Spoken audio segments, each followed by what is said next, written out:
Agora, falando sobre o conteúdo programático, área da enfermagem, só enfermagem, a legislação do SUS, ok?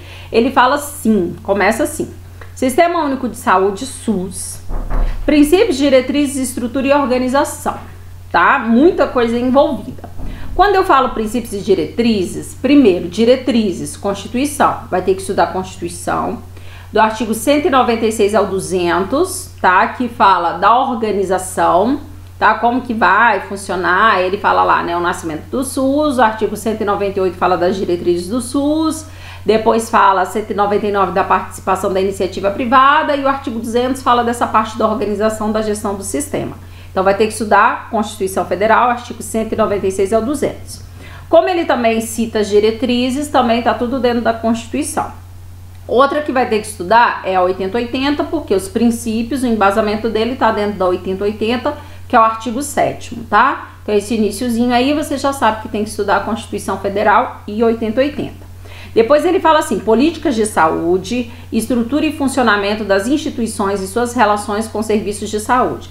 Toda parte dessa política de saúde é o nosso processo de evolução das políticas públicas de saúde, ou seja, a parte da história, tá? Quem já estudou comigo sabe que essa história é uma história extensa, que a gente começa lá no período de 1500, colonização, aí depois a gente passa por um período de 1800, que é a parte do controle dos portos, 1900, Oswaldo Cruz, Carlos Chagas, 1921, né, quando a gente fala de Etel Parsons, 1923, quando a gente fala de Eloy Chaves, Capes, 1930, quando fala da política do café com leite, 1945, final da Segunda Guerra Mundial, que é quando a gente cita sobre o welfare states, né, que é aquele estado de bem-estar social. Aí vem 1949, acho que é 40, aí já é muito detalhado, mas eu sei que tem 53, criação do Ministério da Saúde, aí depois vem criação de Lopes, 1960, aí tem 64, que é a transição que saem os CAPs, não, aí saem os CAPs, em 1933 entra o primeiro, que é o IAP, né, com os IAPs, o IAPM, e aí em 64 tem a transição dos IAPs para o INPS, aí depois vem falar de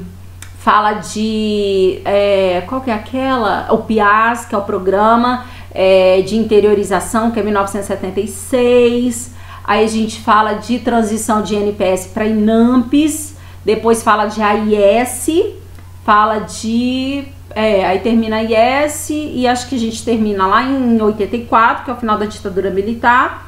Aí tem a 85 direta JAS, entra a 8ª conferência, que é 86, 87 SUDES, e aí a gente termina toda essa parte do processo, né? Nossa senhora, é coisa que não acaba mais.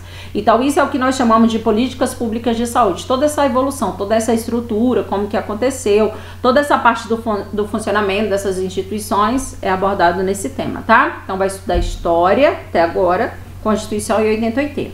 Depois ele fala assim, níveis progressivos de assistência à saúde. Quando a gente fala da assistência e desses níveis, como essas assistências foram direcionadas, a gente fala daquela atenção básica de média e de alta complexidade, mas como que isso foi realmente intensificado? Através das nossas normatizações. A primeira delas foram as NOBs. Ah, André, não está escrito aqui NOBs, exatamente, ele fala níveis progressivos da assistência. Então, como que essa assistência foi prestada? Através dessas normatizações. Vai ter que estudar NOB 91, tá? Que ele fala desse primeiro processo, NOB 93 e NOB 96, que é a concretização dessa gestão, tá bom? Aí ele fala assim, políticas públicas do SUS para gestão, tá? A parte de gestão, organização desse sistema e recursos físicos, financeiros, materiais e humanos, a gente já pega na parte de NOAS, tá? Que vai direcionar, regionalizar, toda essa parte. Isso também entra em planejamento e tem uma parte que ele fala, planejamento estratégico e normativo, tá? Normativo também, esse planejamento que vai ser feito, tanto da municipalização e depois da regionalização. E normativo porque são essas normatizações. Então vai estudar NOBs e NOAS, que é toda a parte de gestão e organização desse sistema. Aí ele fala assim, sistema de planejamento do SUS. Sistema de planejamento é um sistema que nós temos, é o Planeja SUS, tá bom? Então tem essa política. Eu também ministro essa política, que é do planejamento do sistema. Como que é esse planejamento? Cada esfera de governo vai ser responsável pelo seu próprio planejamento. Nós falamos que o planejamento antes da legislação do sistema, ele era centralizado no Ministério da Saúde. Depois existe a descentralização dele, né? Então, antes era na esfera federal, ele era descendente e até o município. E aí, com a implantação do sistema, ele passa a ser, né, ascendente de baixo para cima. Ele começa na esfera local e vai até a esfera federal, tá? Então, tem que observar isso e também tem que observar como que é esse planejamento coparticipado, né? Que é entre as esferas de governo, cada um realiza o seu planejamento, mas aí para que haja um planejamento, tem que ter toda a parte orçamentária, tem que ter o plano de saúde, né? Que é o plano de saúde que define as ações e os serviços, e a proposta orçamentária para direcionar. Depois que eu fecho esse planejamento, não pode ser mais alterado, só quando houver uma emergência, uma calamidade pública, né? Isso a gente fala também dentro da 8080, lá pelo artigo 36, 37, acho que 37, 38, negócio assim da 8080, tá? Mas existe uma política específica que é a política do planejamento do SUS. Que mais? Direitos dos usuários do SUS, Pacto pela Saúde, tá? Falou de direitos, é o Pacto em defesa da vida, Pacto em defesa do SUS e Pacto de gestão. Lembrando que o direito assegurado pelo Pacto em Defesa da Vida estabelece aquelas 6 prioridades, que é o Pacto 2006, né? Que é a saúde do idoso, controle do câncer do colo do útero e da mama, aí fala mortalidade infantil e materna, as doenças endêmicas emergentes, que é dengue, hanseníase, tuberculose, malária e influenza. Fala da promoção da saúde e do fortalecimento da atenção básica, que é através do PSF, né, Estratégia Saúde da Família. O Pacto em Defesa do SUS, muito, muito importante, tá? Porque ele cita a Carta dos Direitos dos Usuários. Então, exatamente, quando ele fala aqui direitos dos usuários, isso vai estar assegurado dentro da Carta dos Direitos dos Usuários. E o Pacto de Gestão fala da organização desse sistema, ok? São todos os direitos assegurados à pessoa. Depois, participação e controle social. Participação e controle social é assim. A base legal é a Lei 8.142, então vai ter que estudar, tá? Já falamos Constituição 8080, 8.142 agora, NOBs e NOAs e a parte do planejamento do SUS. Em relação a essa participação e o controle social, quando ele fala participação e controle social, é a participação do usuário dentro do sistema através dos conselhos de saúde. Então, se tem controle social, vai ter que ter também a resolução 453, que é a antiga 333. A gente não estuda mais a 333, que era de 2003 e foi revogada. Então, agora a gente estuda a resolução 453, que é o que nós temos de mais novo aí, que vai estabelecer como que vai ser esse controle social, tá? Aí ela cita os conselhos, fala da formação dos conselheiros, fala que o conselheiro não pode ser remunerado, que é um cargo de relevância pública, quem pode ser conselheiro, tá? Quais as responsabilidades. Então, isso é o controle social. Então, estuda a 8.142, que é a base legal, é a lei, e depois estuda a resolução 453. E para terminar, que é a legislação do sistema, ele fala assim, legislação básica do SUS. Na verdade, ele junta aqui tudo aquilo que nós já comentamos. A legislação básica são as leis que entra a Constituição, a 8080 e a 8.142 que eu já havia comentado. O que eu ainda não comentei aqui, que vai entrar, é o decreto 7.508. Por que a legislação base? Porque o decreto, ele veio alterar o 8080, tá? Então, nós tivemos uma alteração da 8080 em relação à organização, funcionamento, articulação interfederativa. Então, tem que estudar o decreto, porque se ele pede a legislação básica, o decreto inclui, tá? E também em relação à Lei 8.142, o que vai regulamentar essa Lei 8.142 é exatamente a Resolução 453, que eu já citei lá em cima, que ele fala do controle social, então vai ter que estudar, combinado? Aí depois ele fala assim, ações e programas do SUS. Essa parte aqui, eu, Andréia, não trabalho diretamente, por quê? Porque quando a gente fala dos programas do SUS, são vários programas. Então, tem o programa do idoso, tem o programa do adolescente, da mulher, do adulto, né? Então, programas eu não trabalho. Tem professor Igor, né? Um professor muito bom, ele trabalha os programas, tá? Então, tem professores que eles direcionam esses programas, eu não trabalho. O único programa que eu trabalho é o PNAB, né? Que é o Programa Nacional de Atenção Básica, e o Humaniza SUS, tá? E eu trabalho esses dois programas. Agora, esses outros direcionados a essa parte do atendimento eu não trabalho, tá? Então, as ações e programas do SUS, quem pegar aí as minhas videoaulas, possivelmente só vai assistir o PENAB e o Humaniza Sul. Os outros programas são com outros professores, tá? Então, meus cheirinhos, ó, comentei tudo, tá? Resumindo, na verdade eu peguei edital e fui comentando tópico por tópico, para não ficar dúvida. Mas resumindo, o que vai ter que estudar?